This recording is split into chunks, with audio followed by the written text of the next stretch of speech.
This film highlights a Fortune 500 company and its dirty dealings under the table. I've always found it odd how people say these companies are too big to fail, but when it comes to comic book movies, they never complete their evil plan and basically fail all the time. Now for one of the board members of this organization, there's this business guy dude. Business guy dude used to work with the main character's father before he tragically had an accident later revealed to be a horrible homicide. We get this information at the beginning where the bad guy's making a speech. Surprisingly, the crowd cheers and no one's aware of his extracurricular activities. Look, if you get to know me, I'm a pretty nice guy. I mean, I got values and stuff. See, I don't always judge people, but when I do, I prefer to look at your computer first and view your browser history. With that being said, it's pretty obvious this dude is up to no good. The main character doesn't notice anything suspicious though, and in fact, the main guy gives up all the top secret information that the bad guy needs in order to complete his evil plan. Immediately after the podium speech part, the CEO of the evil company is approached by this hot reporter. Hey lady, you dropped something. What? Your self-respect? You don't go throwing those body parts around like that and expect to keep it. And the CEO spends a majority of the interview staring at her no-no spots. We later find out that the bad businessman isn't working alone. There's these people from out of town who want to kill the hero. Side note, I don't know where this trend started, but the continent of Asia gets a bad rep in a majority of these cinematic universes. Apparently everybody from that continent is a terrorist, thief, or killer. My son's Dennis is from there, and the only thing that guy kills is germs. But boom.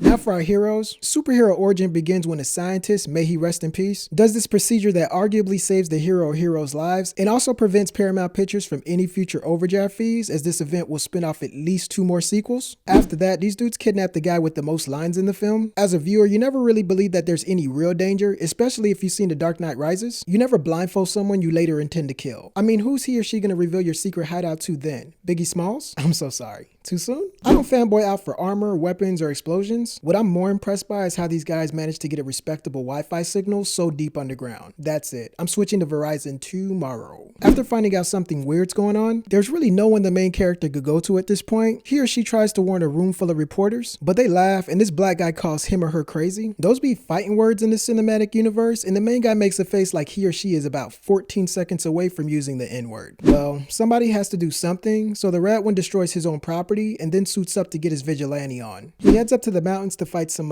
vehicles, and when he arrives, for the first time ever in movie history, the bad guys have perfect aim. But it still sucks because the hero is bulletproof. Cut to the bad guy's master plan. So the bad guys are all like, give me some of your insights. And the good guys are all like, no, please don't. But there's nothing they could really do because the bad guy slips them a futuristic date rape weapon that paralyzes them, so they have to go with it or whatever. No worries, as later on in the garage, they're able to get a 5-hour energy-like boost and get a majority of their strength back. It might be too late though, as the bad guy heads back to the headquarters building with his metal suit, but it's so obvious we're about to get this epic showdown between good and evil. I cannot freaking wait. So the chick breaks into the R&D department, right? Wait, why is she even here? Is this one of those? It is one of those movies where the director blew through a CGI budget in the second act, so now we have to spend the rest of the money on this battle that takes place on the roof. Then the villain starts monologuing while the hero's hanging on by a thread for their dear lives, and patiently wait for the secondary human character to use a far less expensive technique to destroy the villain and save the day right before the bad guy plunges to his doom. But you know what? I can't even hate on her or the writing staff for having her save the day. You can't expect a hero to eat pizza all day and still muster enough energy to get the job done by himself at the end of a movie. When it's all over, despite all the mixed signals the chick was sending that one guy, he flirts with her and she rudely gives him the cold shoulder. We'll see if he's that nice when it comes to saving her life next time the sequels come around. Those are 24 reasons these movies are the same. You agree? Yes, no, maybe so? Next time. Couch Tomato. Leo and his team grabs their shells and raise hell in next week's adventure in a manner you've never seen before, except you totally have. The recycled plot points are hard to limit to 24 reasons, so we found more. Will this guy continue to pile up unexcused absences for leg day? Will any of the African American characters be invited back for the sequel? And is anybody really sure that these things are loaded? Find out this and more on the new episode of Couch Tomato.